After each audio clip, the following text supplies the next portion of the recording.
Zero Academy। स्वागत है आप सबका। आज हम लेकर आए हैं आपके लिए मॉक टेस्ट सीरीज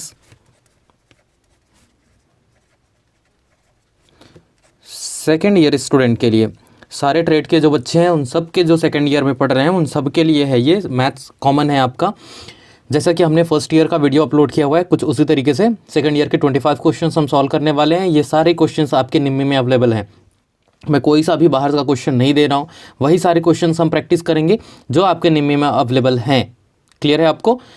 तो आगे बढ़ते हैं, वीडियो के लास्ट तक बने रहिएगा। आपका मैथ्स बहुत आसान होने वाला है। क्वेश्चन है, what is the multiplication value of 5a² b cross 8a⁵ b⁵ 3। Question जो है ये 2 3 ये जो दिखाई दे रहा है ये एक्चुअल में पावर है। तो 5a⁴ into b multiplied by a⁵ into b⁵3। आपको पता है जब भी हम अलजेब्रिक संख्याओं का गुणा करते हैं तो जो नंबर जो होता है, नंबर का गुणा होता है नंबर के साथ। क्लियर है? नंबर का गुणा होगा नंबर के साथ। तो ये हो जाएगा 8 पंचे 40। ये जो a है और यहाँ पर भी a है, जब सेम राशियाँ होती हैं, आपको पता है यदि a की पावर m इंटू a⁴n है, अगर ये बेस सेम है तो पावर 2 है, दोनों के जुड़ जाते हैं। तो यहाँ पे a का पावर 2 है और a का पावर 5 है, ये a तो सेम है इसलिए पावर जुड़ जाएंगे। सो a⁴ हो जाएगा 7। वैसे ही b⁴ यहाँ पे कुछ नहीं मतलब 1 है और ये 3 है, तो टोटल हो जाएगा 4। 40 a⁴7 b⁴4। ऑप्शन नंबर ए हमारा करेक्ट है। अगला क्वेश्चन देखते हैं, what is the angle of inclination if weight of 150 kg is in equilibrium with the value of m is 0.5773। Questions की बात करते हैं। यहाँ पर क्वेश्चन ये कह रहा है कि मान लीजिए कोई ऐसा इंक्लाइंड सरफेस है जिसमें कोई एक ऑब्जेक्ट एम रखा हुआ है। क्लियर? इसका वजन जो दिया हुआ है ये वजन है हमारा 150 kg, कुछ इस तरीके से है। ये m लिख रहा है, मतलब ये क्या है, हमारा फ्रिक्शन गुणांक है। फ्रिक्शन गुणांक कहें या फिर म्यू जो बोलते हैं, mu this much equals to, इसमें m से रिप्रेजेंट कर रहा है, हो सकता है वो m लिखे या म्यू लिखे। ठीक है, so this much is equals to हमको दिया हुआ है 0.5773, ये वैल्यू दिया हुआ है। एक बात आपको अच्छे से पता है कि कोफिशिएंट ऑफ फ्रिक्शन जो म्यू जो होता है वो tan थीटा के बराबर होता है। ये बात आप अच्छे से जानते हैं। तो म्यू इज इक्वल्स टू होता है tan थीटा। म्यू का वैल्यू आपको दिया हुआ है 0.773, this much is equals to tan theta, और दिस इम्प्लाइज दैट थीटा बराबर हो जाता है, थीटा का यह मान कब आता है, जब थीटा का मान 30 डिग्री होता है। ये आप डायरेक्ट याद रख लीजिएगा। आपको पता है कि tan 45 का जो वैल्यू होता है, tan 45 डिग्री का वैल्यू होता है 1, और ये क्या है 30 डिग्री है, उससे कम, तो 1 से कम मान होता है 0.5773।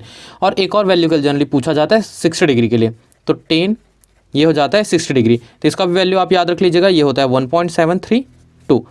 ये 1 से ज़्यादा होता है, 45 से ज़्यादा है ना 60, इसलिए 1 से ज़्यादा ये 1.732।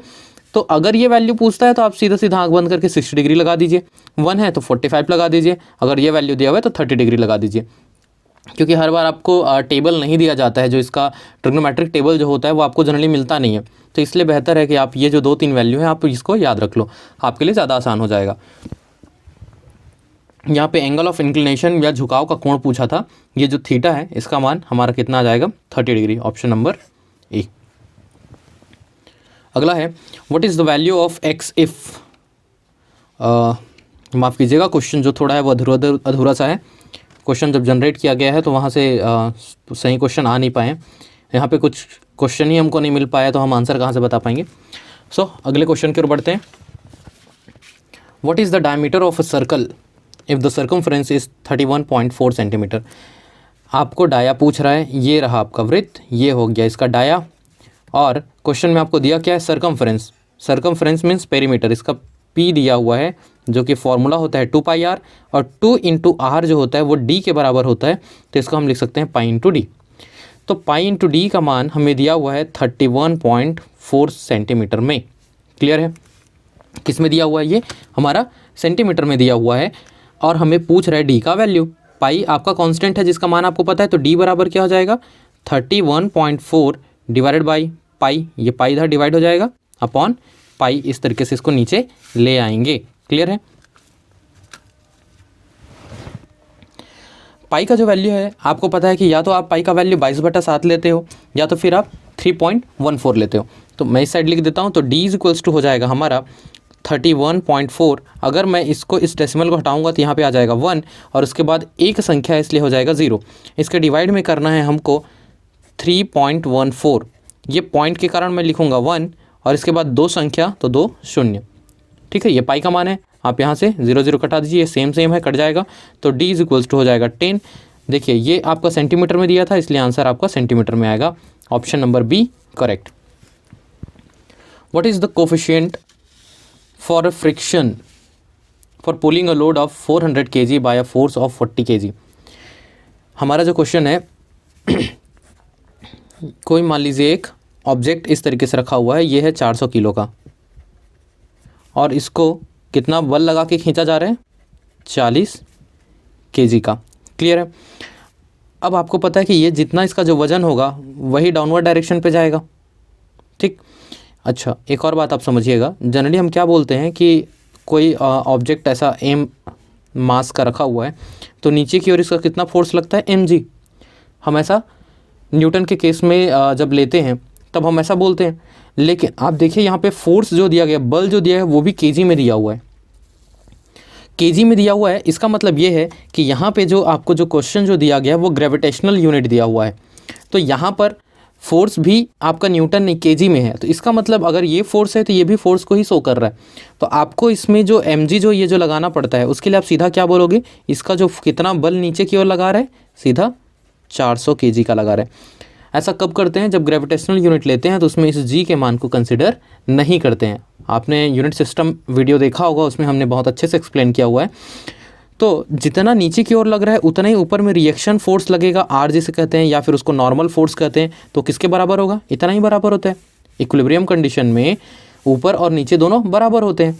और आपको पता है कि coefficient of friction mu is equals to क्या होता है, एफ अपॉन आर, जो बल लगाया जा रहा है बटा ये रिएक्शन फोर्स।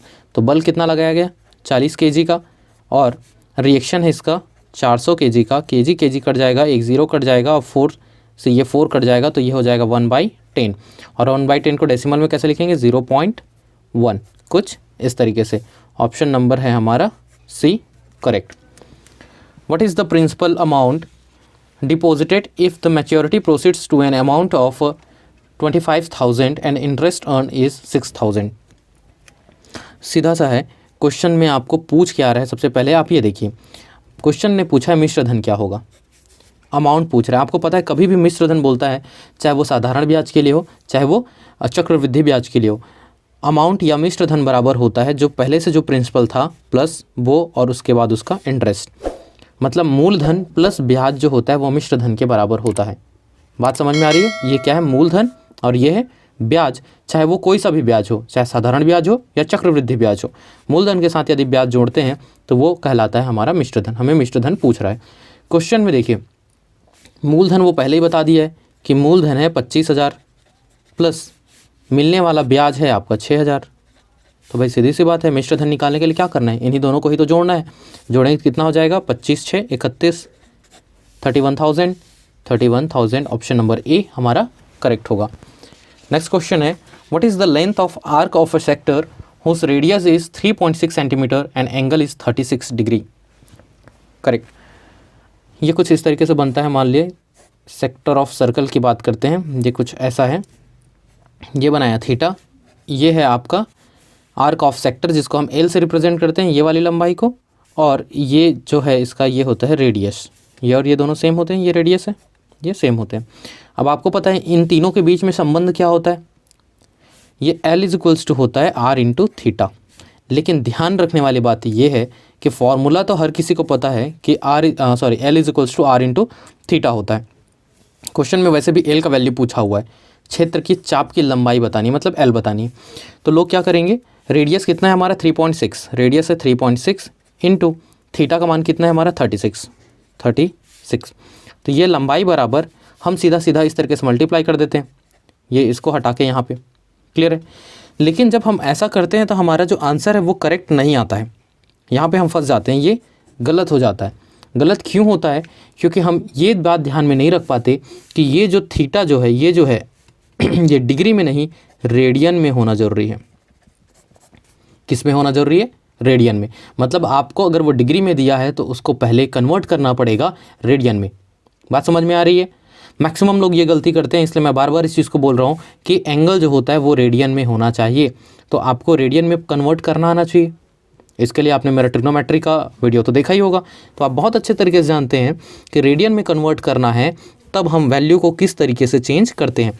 36 डिग्री है, 36 डिग्री को डिग्री को मुझे रेडियन में चाहिए, मतलब पाई रेडियन वाला है तो पाई ऊपर में होगा और उसका डिग्री जो है 180 डिग्री वो नीचे में होगा, कुछ इस तरीके से। तो ये मान क्या दिखा रहा है हमारा? ये दिखा रहा है 36 डिग्री का वैल्यू रेडियन में। ये डिग्री और डिग्री कट जाएगा तो आंसर आएगा हमारा रेडियन में। इसके साथ साथ हमारे पास वैल्यू क्या है पहले से? ये 36 डिवाइडेड बाई L, ये है हमारा R का वैल्यू, ये है हमारा थीटा का वैल्यू रेडियन में। इसको हमें सिंप्लीफाई करना है, ये आप सिंप्लीफाई कीजिए। सिंप्लीफाई करने से this much is equals to आपको मिलता है 2.26। ऑप्शन नंबर बी जो है ये आपका करेक्ट आंसर आएगा। अब इतना बेसिक कैलकुलेशन है, ये आप एटलीस्ट कर लीजिएगा। इस चीज़ के लिए मत कहिएगा कि सर आपने ये करके नहीं दिखाया, ठीक है? आप इतने अच्छे बच्चे हैं, मुझे पता है कि आप ये काम कर लोगे। What is the value of 6250? Question में फिर से थोड़ा सा मिस्टेक है यहाँ पे, क्योंकि 6250 के बाद ये कुछ लिखा नहीं है, तो आप इसमें क्या बताओगे, किस चीज़ का मान बताओगे? ठीक है, सो ये हमारा क्वेश्चन जो जनरेशन हुआ है उसके फॉल्ट है। अगला क्वेश्चन देखते हैं। What is the value of 1/a⁴m? ये कुछ ऐसा लिखा है 1/a⁴m, ये ऐसा है, तो ये किसके मान के बराबर है? तो सीधी सी बात है, जब कोई चीज़ नीचे में रहता है उसको यदि ऊपर में लिखना है, ये अभी 1 के बटे में है, अगर इसे मुझे ऊपर में लाना है तो ये जो घात जो रहता है उसके साथ हम माइनस चिन्ह लगा देते हैं। तो ये हो जाएगा हमारा a⁻−m, option number B, that is a correct answer. ठीक है। What is the ratio between stress and strain? Stress और स्ट्रेन के बीच में अनुपात को क्या कहते हैं? सीधी सी बात है, स्ट्रेस अपॉन स्ट्रेन कभी भी पूछा जाता है तो वो होता है आपका मॉडुलस ऑफ इलास्टिसिटी। दो चीज़ें बोला जाता है आपका, मॉडुलस ऑफ इलास्टिसिटी, ये जो है, या फिर मॉडुलस ऑफ इलास्टिसिटी को ही कहा जाता है यंग मॉडुलस। क्लियर है? यंग मॉडुलस, इसके लिए कैपिटल Y इस्तेमाल करते हैं। Modulus of elasticity capital E से रिप्रेजेंट करते हैं। तो या तो मॉडुलस ऑफ इलास्टिसिटी बोलिए या यंग मॉडुलस बोलिए, ये दोनों जो होते हैं वो हमारा स्ट्रेस अपॉन स्ट्रेन के बराबर होता है। तो इसका करेक्ट आंसर हो जाएगा यंग मॉडुलस। साथ ही साथ आप देख लीजिए, क्वेश्चन ये भी पूछा जाता है फैक्टर ऑफ सेफ्टी क्या होता है। करेक्ट है। फैक्टर ऑफ सेफ्टी की बात करें या फिर पॉइजन्स रेशियो की बात करें, ये क्वेश्चंस मैक्सिमम टाइप आपके एग्जाम में पूछता है। तो फैक्टर ऑफ सेफ्टी का स्टार्टिंग लेते हैं FOS, तो इसको FOS भी बोलते हैं सीधा, मतलब शॉर्ट में FOS बोला जाता है। तो मैं ये लिख देता हूँ FOS, factor of safety, this much is equals to होता है अल्टीमेट स्ट्रेस, या फिर लोड लिखेगा स्ट्रेस की जगह, या लोड, दोनों में से कोई एक, ultimate stress upon working stress. तो कहीं पे क्या लिखा मिल सकता है आपको, ultimate load upon working load. ठीक है, ये मैक्सिमम को बताता है और ये वो सेफ वैल्यू है जिसमें हम काम करते हैं। तो उन दोनों का जो अनुपात होता है उसको हम फैक्टर ऑफ सेफ्टी बोलेंगे। उसके अलावा है पॉइजन्स रेशियो, ये भी पूछा जाता है। पॉइजन्स रेशियो को 1/m से रिप्रेजेंट किया जाता है। 1/m या पॉइजन्स रेशियो का मान जो होता है आपका lateral strain upon linear strain. ये स्ट्रेस था, लोड था, लेकिन पॉइजन्स रेशियो में स्ट्रेन को लिया जाता है। किसको लिया जाता है? विकृति को लिया जाता है, याद रखिएगा, ये विकृति वाली बात है। फैक्टर ऑफ सेफ्टी में हम प्रतिबल को कंसिडर करते हैं। ठीक है, तो lateral strain upon linear strain जो होता है वो पॉइजन्स रेशियो कहलाता है। तो जनरली ये 3 क्वेश्चन है जो पूछे जाते हैं, इस पर बेस्ड न्यूमेरिकल क्वेश्चन भी पूछे जाते हैं, और किस तरीके से होते हैं वो वीडियो पहले ही अपलोडेड है, स्ट्रेस एंड स्ट्रेन वाला, आप बिल्कुल देख लीजिएगा। अगला क्वेश्चन जो है हमारा क्वेश्चन नंबर 11, इसमें भी कुछ मिस्टेक है। अगला देखते हैं question number 12, which authority published schedule of rates. कौन सा प्राधिकरण दरों के अनुसूची को प्रकाशित करता है।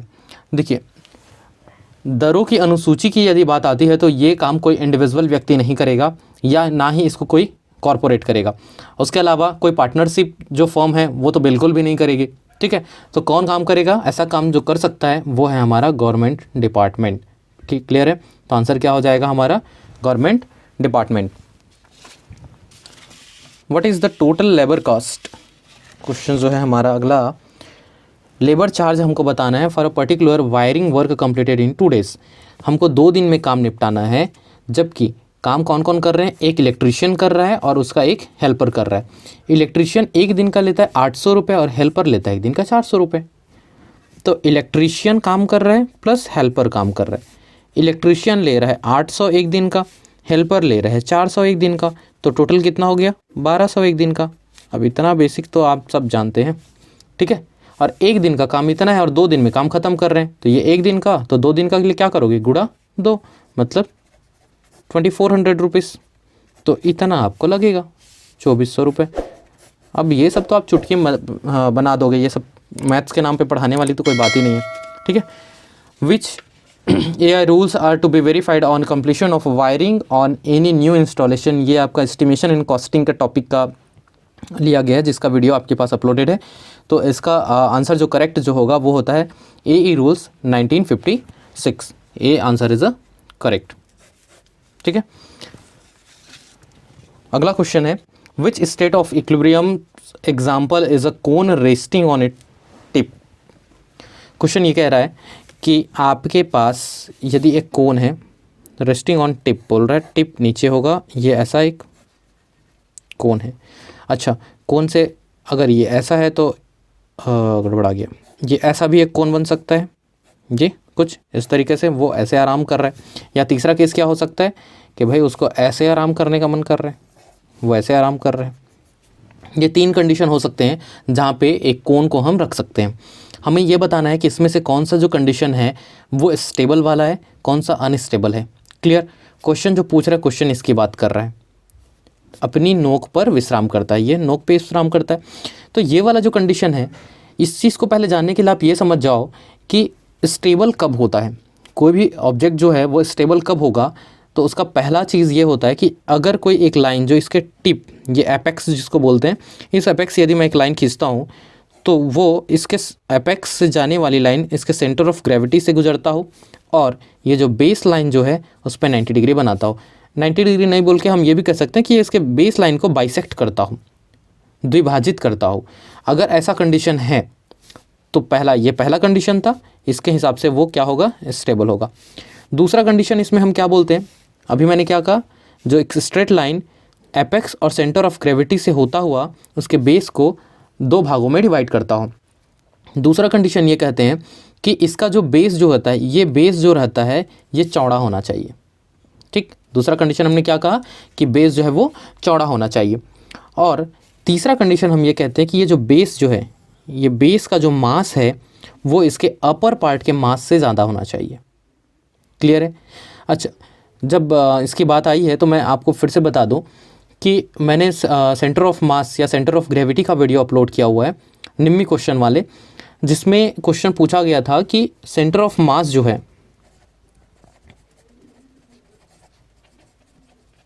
सेंटर ऑफ मास किस पर निर्भर करता है, किस पर डिपेंड करता है। क्वेश्चन ये था, आंसर ऑप्शन आपको दिया गया था मास, इसमें दिया गया था दूसरा आपको वेट, भार जिसे हम कहते हैं, तीसरा आपको दिया गया था डेंसिटी और चौथा दिया गया था उसका शेप या साइज जो भी है। ठीक, क्वेश्चन का आंसर निम्मी में आपको आंसर करेक्ट आंसर लिया हुआ है मास।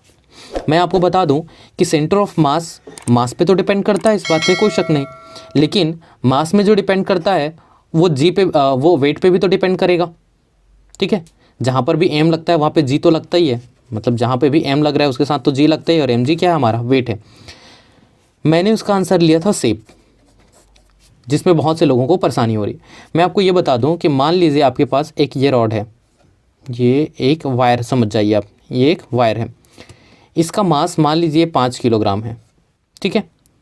अभी इसका जो सेंटर ऑफ मास जो होगा वो इसके इस पॉइंट पे होगा, बीचों बीच, ठीक है। ये होगा इसका सेंटर ऑफ ग्रेविटी या फिर सेंटर ऑफ मास। लेकिन इसी वायर को, सिर्फ इस इतने ही लंबा को यदि मैं ऐसे गोल कर दूं, मान लीजिए हम इसको गोल कर दिए, तो इसका वजन तो इससे नहीं बदल जाएगा, इसका वजन अब भी 5 किलोग्राम ही रहेगा, लेकिन इसका सेंटर ऑफ ग्रेविटी यहाँ पे होगा। अब रॉड ये है, ठीक है, हमारा वायर ये है, ये बीच में जो खाली जगह है, ये खाली जगह इसके सेंटर ऑफ ग्रेविटी को दर्शाएगा। और अभी सेंटर ऑफ ग्रेविटी कहाँ था? उस रॉड के बीच में था। बात समझ में आ रही है? वजन तो दोनों का 5 किलोग्राम ही है, तो इसका सेंटर ऑफ ग्रेविटी चेंज क्यों हो रहा है? उस हिसाब से तो नहीं होना चाहिए था। इसलिए चेंज हो रहा है क्योंकि सेंटर ऑफ ग्रेविटी मुख्यतः निर्भर करता है इसके शेप पे। अगर शेप चेंज होता है तो सेंटर ऑफ ग्रेविटी का पोजीशन चेंज हो जाता है। इस बात को बहुत से स्टूडेंट जो है शायद नहीं समझ पा रहे थे, इसलिए वो बार बार कमेंट कर रहे थे कि सर आपने आंसर गलत लिया हुआ है। तो आप बिल्कुल इस चीज़ को ध्यान दीजिएगा कि ऐसा नहीं है। निम्मी के ऑब्जेक्टिव क्वेश्चन जो वो दिया है, इवन मैं आपको ये कह सकता हूँ कि निम्मी ने जो बुक भी लॉन्च किया है उसमें भी कुछ जगहों पे कुछ कुछ छोटे छोटे मिस्टेक्स हैं, ठीक है। क्वेश्चन में तो जनरली रहता ही है, तो जो सही है मैं वो आपको बता रहा हूँ, आपको डाउट करने वाली कोई बात नहीं है। सेंटर ऑफ मास जो है इस क्वेश्चन के लिए यदि हम देखें तो मैंने आपको बताया, पहला स्टेबिलिटी का कंडीशन क्या है कि एक line apex centre of gravity से जो गुजरता है वो बेस को डिवाइड करता हो। दूसरा, बेस जो है वो चौड़ा हो ऊपर से। तीसरा कंडीशन क्या है? बेस जो है उसका मास जो है, बेस का मास ऊपर वाले के मास से ज़्यादा हो। अगर ऐसा है तो वो स्टेबल होता है। तो उसके हिसाब से देखा जाए तो ये वाला जो कंडीशन है ये है हमारा स्टेबिलिटी का। इसमें देखिए यहाँ पे पहला कंडीशन तो सेटिस्फाई कर रहा है, ये ऐसा तो सेटिस्फाई हो रहा है, लेकिन आप ये देखो कि क्या इसका जो बेस है वो चौड़ा है ऊपर से? तो नहीं है। क्लियर बात है? क्या इधर का मास इससे ज़्यादा है? नहीं है। इसका मतलब ये कौन सा कंडीशन होगा हमारा? अनस्टेबल का। आंसर क्या होगा हमारा? अनस्टेबल का। और ये वाला जो कंडीशन है तीसरा वाला, ये है हमारा तटस्थ या फिर न्यूट्रल कंडीशन का। ये भी मैंने आपके जब सेंटर ऑफ ग्रेविटी का जब वीडियो अपलोड किया हुआ है उसमें इस एग्जांपल को लेकर अच्छे से मैंने एक्सप्लेन किया हुआ है, ठीक है। तो आप एक बार वहाँ से और देख लीजिएगा। नेक्स्ट क्वेश्चन है हमारा, which is the main purpose of using the lubricants oil in engine moving part? Engine के मूविंग पार्ट्स में हम लुब्रिकेंट्स क्यों यूज़ करते हैं? तो सीधी सी बात है, लुब्रिकेंट्स का इस्तेमाल ही किया जाता है ताकि हम फ्रिक्शन को कम कर सकें। इसमें तो कोई सोचने वाली बात ही नहीं है। To reduce the frictions, option B that is a correct answer. Which is a kind of surface hardening process? Surface hardening process का एग्जाम्पल कौन सा है? देखिए, जब भी क्वेश्चन आपको सरफेस हार्डनिंग बोलता है तो सरफेस हार्डनिंग जो होता है वो किन किन तरीके से किया जाता है मैं आपको बता दूं। सरफेस हार्डनिंग प्रोसेस जो है उस पहला होता है केस हार्डनिंग,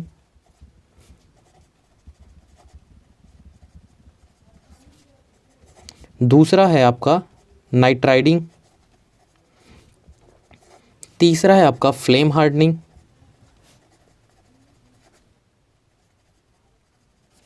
और चौथा है आपका इंडक्शन हार्डनिंग, ठीक है। ये 4 मेथड होते हैं सरफेस हार्डनिंग प्रोसेस के। क्लियर है? तो इनमें से, क्योंकि भाई इस बार आपको ये जो दिया हुआ है नाइट्राइडिंग, हो सकता है इस बार इनमें से कोई और दे, इसलिए आप रट लीजिए इस चीज़ को कि सरफेस हार्डनिंग जो होता है वो इन 4 में से होता है। तो उसके हिसाब से ऑप्शन हमको मैच कर रहा है, option number C, nitriding. Next question है, what is the compounded annual interest for loan of amount 80,000 at 10% per annum? Clear? Question जो है हमारा पूछ रहा है चक्रवृद्धि ब्याज, धनराशि का चक्रवृद्धि ब्याज की वार्षिक दर से 2 साल में कितना ब्याज प्राप्त होगा। ब्याज प्राप्त करने के लिए निकालना है हमको। तो ये बात हमें पता है कि सबसे पहले चक्रवृद्धि की जब बात होती है तो हमारा जो फॉर्मूला है वो क्या है? हमारा अमाउंट निकालने का, मिश्र धन निकालने का। आपको पता है कि मिश्र धन बराबर क्या होता है? प्रिंसिपल प्लस इंटरेस्ट, ये होता है। हमें निकालना है क्वेश्चन में इंटरेस्ट। तो इंटरेस्ट मैं तब निकाल सकता हूँ, इंटरेस्ट बराबर a माइनस पी, इसको पक्षांतर कर दूँ। अगर मुझे मिश्र धन पता होगा तो मूलधन को घटाने से मेरा ब्याज निकल जाएगा। क्वेश्चन में देखिए हमारा मूलधन दिया हुआ है, तो मैं क्या निकाल लूँ? पहले मिश्र धन। मिश्र धन a का फॉर्मूला होता है a equals to P into 1 plus R upon 100 power n लिखिए या t लिखिए। p है प्रिंसिपल, r है रेट ऑफ इंटरेस्ट, ये ब्याज का जो दर है, और n जो होता है वो उसका समय को दर्शाता है। तो इस सूत्र के हिसाब से यदि हम पुटअप करें तो p की जगह पे हम रखेंगे 80,000, 1 प्लस r है हमारा 10/100 और उसका पावर 2 साल के लिए है, इसलिए पावर में हो जाएगा 2। ये 0 0 कटेगा तो ये हो जाएगा 1/10। इस 10 का आप यहाँ पे गुणा करोगे तो 10 से कम 10 और ये 1 हो जाएगा 11, मतलब 11/10। मैं साइड लिख दूँ तो ये हो जाएगा 80,000 के साथ हो जाएगा 11/10 और इसका घात में हो जाएगा 2। कुछ इस तरीके से सिंप्लीफाई कर देंगे। ये स्क्वायर में है, आपका स्क्वायर होने के कारण ये हो जाएगा आपका 80,000 इंटू 11 जो है आपका 121 हो जाता है, और यहाँ पे 10 जो है गुणा करोगे तो हो जाएगा 100। यहाँ से आप 2 0 इसका कटा देते हो। अब आप इसका गुणा कर दो तो 8 16 8 और 1 9 और उसके साथ पे है 2 0, तो ये हो जाएगा 96,800। ये क्या निकल गया हमारा प्रिंसिपल अमाउंट निकल गया, सॉरी हमारा मिश्र धन जो है राशि वो निकल गया। क्लियर है, मतलब नेट अमाउंट जो है वो निकल गया। और इसका जो मूलधन पहले से कितना था हमारा 80,000, तो आप इसमें से घटा दीजिए। इंटरेस्ट निकालने के लिए क्या करना है, अमाउंट में से प्रिंसिपल घटा देना है। तो अमाउंट है हमारा 96,800 और इसमें से मुझे घटा देना है 80,000। तो मैं इसको डायरेक्ट यहाँ पे लिख देता हूँ 80,000, ऐसे घटा देते हैं। 0 0 यहाँ से 8, यहाँ से 6, यहाँ से 1। ऑप्शन हमारा मैच कर रहा है, ऑप्शन नंबर ए 16,800। ठीक है। What is the length of arc of a sector whose perimeter is this and radius is this. Arc of sector की बात करते हैं तो सबसे पहले हम ऐसा डायग्राम बना लेते हैं। जब भी ज्योमेट्री की बात करता है, मेंसुरेशन की बात करता है, आप सबसे पहले डायग्राम बनाइए। ये आपका आर होता है, ये थीटा होता है और ये एल है। ठीक है। अगर इसका पेरीमीटर बोल रहा है, इसका मतलब क्या है, पेरीमीटर मतलब जितनी बाहरी जो लंबाई है उसका योग। तो बाहरी लंबाई ये आर और ये आर मतलब 2r प्लस ये लंबाई एल, ये पेरीमीटर होगा इसके केस में। ठीक, ये पेरीमीटर हमें दिया है 64.8, ये पेरीमीटर है 64.8 बराबर रेडियस इसका 12.4 दिया हुआ है, मतलब 2 × 12.4 ये हो गया इसका रेडियस प्लस लंबाई। ठीक है, लेंथ ऑफ आर्क यही तो निकालना है। तो इसको क्या करें, सीधा सीधा पक्षांतर कर दें। पक्षांतर करके घटाने से आ जाएगा, तो एल बराबर ये वैल्यू हो जाएगा हमारा 64.8 में हमको घटाना है, इन दोनों का गुणा किए तो हो जाएगा 24.8 और इसको घटा देते हैं तो यहाँ से ये 0 हो जाएगा, पॉइंट ये 0 हो जाएगा और यहाँ से चला जाएगा 4। तो 40 सारा चीज़ सेंटीमीटर में दिया है, इसलिए आंसर हमारा किस में होगा, सेंटीमीटर में। Option number A correct, 40 centimetre. Which affect the centre of gravity of object. Oh, कुछ देर पहले जो हम क्वेश्चंस डिस्कस कर रहे थे सेम वही क्वेश्चन यहाँ पे मिल गया आपका। देख लीजिए, which affect the centre of gravity of object, weight, mass, density and shape, जो अभी हम बात कर रहे थे। ठीक है, थोड़ी देर पहले वाले क्वेश्चन में आपका निम्मी आंसर इसका बी ले रहा है, मास ले रहा है। नो डाउट, मैंने अभी कुछ देर पहले ही बताया था कि सेंटर ऑफ ग्रेविटी मास पे डिपेंड करता है, इस बात में कोई शक नहीं है। वो वेट पे भी डिपेंड करता है। तो उस हिसाब से हमारा जो आंसर है भाई, जो चीज़ मास पे डिपेंड कर रहा है वो वेट पे भी डिपेंड करेगा, वो डेंसिटी पे भी डिपेंड करेगा। तो उस हिसाब से जो हमारा आंसर है, इस ऑल ऑफ दिस आना चाहिए, सारे चीज़ों पे डिपेंड करता है।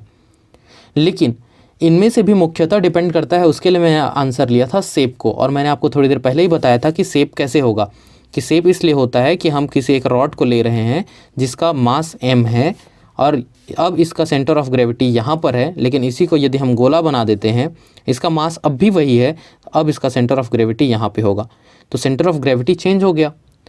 तो अगर केवल मास पे ही निर्भर करता है, मैं क्या कह रहा हूँ, अगर केवल मास पे ही निर्भर करता है तो ये तो चेंज नहीं होना चाहिए था।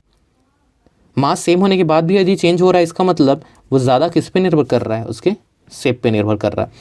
तो ये तो है सही बात, लेकिन चूँकि ये बार बार ये क्वेश्चन आ रहा है और बार बार निम्मी इसका आंसर बी कंसिडर कर रहा है। एक्चुअल में है क्या, जो निम्मी ने आपका जो ऑब्जेक्टिव क्वेश्चन जो अपने ऐप में या वेबसाइट में जो लॉन्च किया है, उन्हीं क्वेश्चन को वो सफल कर करके चेंज कर करके आपके मॉक टेस्ट के नाम से वो क्वेश्चन को देता है। तो उसमें जो आंसर लिया है वो यहाँ पर भी वही आंसर लेता है। ठीक है, तो अब ये आपके ऊपर है कि अगर एग्ज़ाम में क्वेश्चन आता है तो आप मास लगाएंगे कि शेप लगाएंगे, क्योंकि हो सकता है कि निम्मी हर जगह पे मास ले रहा है, तो क्या पता वहाँ भी ले ले। तो ये तो मेरे बस की बात, मतलब मैं ये डिसाइड तो नहीं कर सकता कि क्या होगा, लेकिन एक्चुअल में ये आंसर, करेक्ट आंसर जो होता है वो है आपका सिप। ठीक है, और कैसे होता है आपने देख लिया, अदरवाइज आप गूगल करके भी देख सकते हो, इस बात में कोई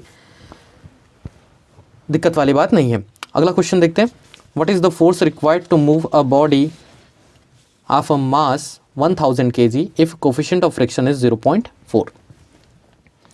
फोर्स हमको निकाल के बताना है। क्वेश्चन में आपको पता है कि friction force F is equals to होता है म्यू इंटू आर। क्लियर है, म्यू का वैल्यू आपको दिया हुआ है, दिस इज 0.4, दिस इज 0.4, और रिएक्शन फोर्स जो है ये है आपका मास 1000, तो यही मास जो है वही 1000 kg के बराबर होगा रिएक्शन फोर्स, क्योंकि आपको पता है कोई भी ऑब्जेक्ट यदि होता है तो जितना उसका मास होता है वही नीचे की ओर लगता है और उतना ही फोर्स ऊपर की ओर लगता है। ठीक है, ये वेट जितना लगता है उतना ही रिएक्शन फोर्स, ये दोनों बराबर होते हैं, तो इसलिए हम डायरेक्ट इसको ले लेते हैं। क्लियर है, this much is equals to, इसको यदि हम सिंप्लीफाई करें तो आंसर जो है हमारा क्या हो जाएगा, ये पॉइंट हटेगा तो इसके बाद 1 आ जाएगा और इसके बाद एक संख्या तो 0, ये और ये कट जाएगा, तो आंसर हो जाएगा हमारा 400। आंसर आएगा केजी में। ठीक, क्यों केजी में आ रहा है, क्योंकि हमने यहाँ पे रिएक्शन फोर्स को केजी में लिया है, तो आंसर आएगा हमारा केजी में। ऑप्शन आपको सारे न्यूटन वाले दिया हुआ है। ठीक है, आंसर न्यूटन में नहीं आएगा, न्यूटन में यदि आना होगा तब की कंडीशन में ये क्या आंसर आ जाएगा हमारा, क्योंकि हमारा उस केस में ये फोर्स चेंज हो जाएगा, क्योंकि W क्या होता है, M इंटू जी होता है। ठीक है, मतलब G का मल्टीप्लाई हो जाएगा, और G का मल्टीप्लाई करेंगे तब कैसे होगा आप देखिए, this much is equals to आपका होता है 9.8, लेकिन जैसा क्वेश्चन दिख रहा है उस हिसाब से तो हमको ये मानना पड़ेगा कि G का जो वैल्यू है हम क्या ले लें, अप्रॉक्सीमेटली 10 ले लेते हैं, तो हमारा आंसर सही हो जाएगा। तो यहाँ पर R का वैल्यू क्या हो जाएगा हमारा, ये 1000 पहले से था और उसमें 10 का गुणा कर देंगे, तो 0.4 इंटू ये 1000 हुआ उसका M, और G का वैल्यू ले लेते हैं 10। अब इसको सिंप्लीफाई कर दें, इसको हटा के 10, ये 10 कट जाएगा, तो ये हो जाएगा हमारा 4000। अब आंसर आ गया हमारा न्यूटन में। ठीक है, तो ऑप्शन हमारा ए करेक्ट हो जाएगा। अगर केजी में दिया होता तो हमारा आंसर क्या होता, 400। अगर न्यूटन में दिया है तो वो क्या हो गया, 4000। वो डायरेक्ट वैल्यू दिख रहा है इसलिए हमने 10 कंसिडर किया। अगर ये पॉइंट में कुछ रहता तो आपको फिर समझ में आ जाना चाहिए था कि यहाँ पे हमको 9.81 लेना होता। ठीक बात है, उम्मीद है आपको समझ में आ गया होगा। कुछ भी नहीं समझ में आएगा तो आपके लिए कमेंट बॉक्स हमेशा से खुला है, आप जानते हो, या फिर टेलीग्राम का लिंक आपको तो मिल ही जाता है। What is the value of x² minus Y square if x plus Y is equals to 9 and x minus Y is equals to 4।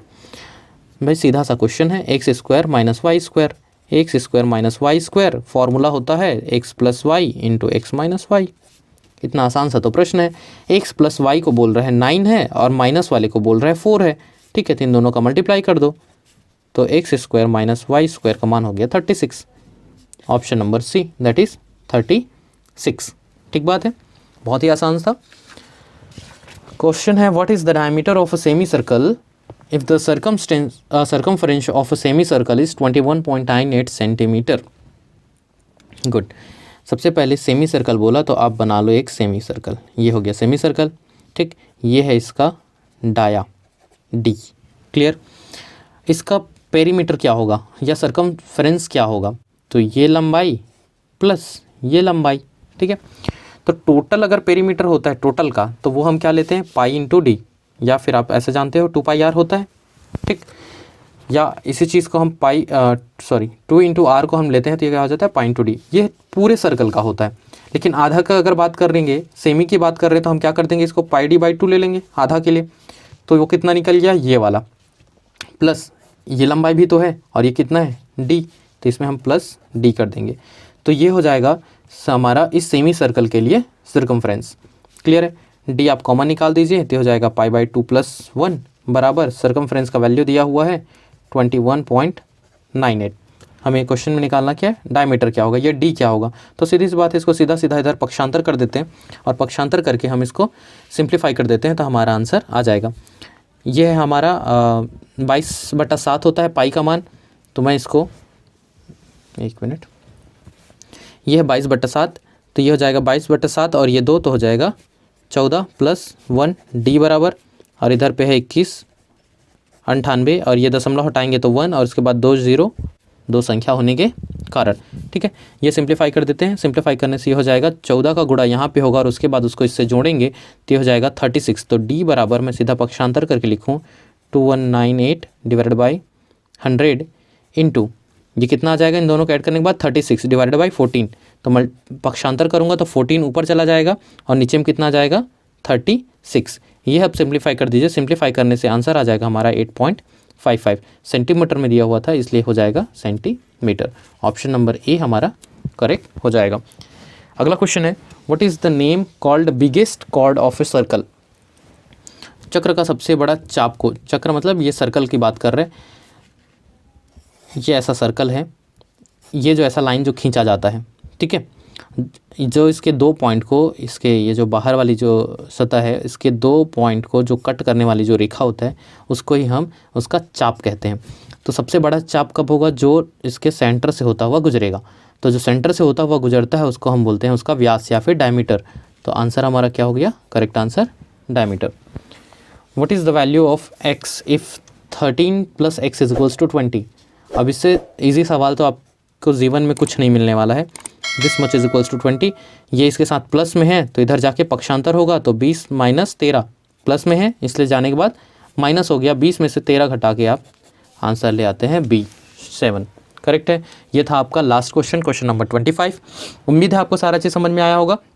जितना ज़्यादा से ज़्यादा आप निम्मी के क्वेश्चंस की प्रैक्टिस कर सकते हैं आप कीजिए। अभी आपको हमारे चैनल पे मैथ्स के रिलेटेड जितने भी निम्मी के क्वेश्चंस हैं टॉपिक वाइज अपलोडेड हैं। इसके साथ साथ इलेक्ट्रिशियन ट्रेड थ्योरी के क्वेश्चंस भी आपको अपलोड किया जा रहा है। उसके बाद फिर धीरे से हम लोग बाकी जो ट्रेड हैं, जैसा जैसा आप लोग का कमेंट होगा उसके हिसाब से उन ट्रेड्स का हम लोग निम्मी के क्वेश्चंस को सिंप्लीफाई करके मैं वहाँ पे अपलोड करता जाऊँगा। तो आप मेरे साथ जुड़े रहिए, कमेंट कीजिए, लाइक कीजिए। इसके अलावा कहीं पे कुछ भी चीज़ यदि डाउट है तो आप बेझिझक मुझसे जुड़िए। टेलीग्राम का लिंक है, आप मेरे ब्लॉगर का लिंक आपको मिल जाता है, आप वहाँ पे कांटेक्ट कर सकते हैं। फेसबुक पेज का लिंक है, आप वहाँ पे कांटेक्ट कर सकते हैं। तो कांटेक्ट करने के बहुत सारे ऑप्शंस हैं आपके पास। कांटेक्ट कीजिए, अपने प्रॉब्लम सॉल्व कराइए और अपने एग्ज़ाम में टॉप कर जाइए। तो अभी के लिए बस इतना ही। Stay safe, keep learning. Thank you.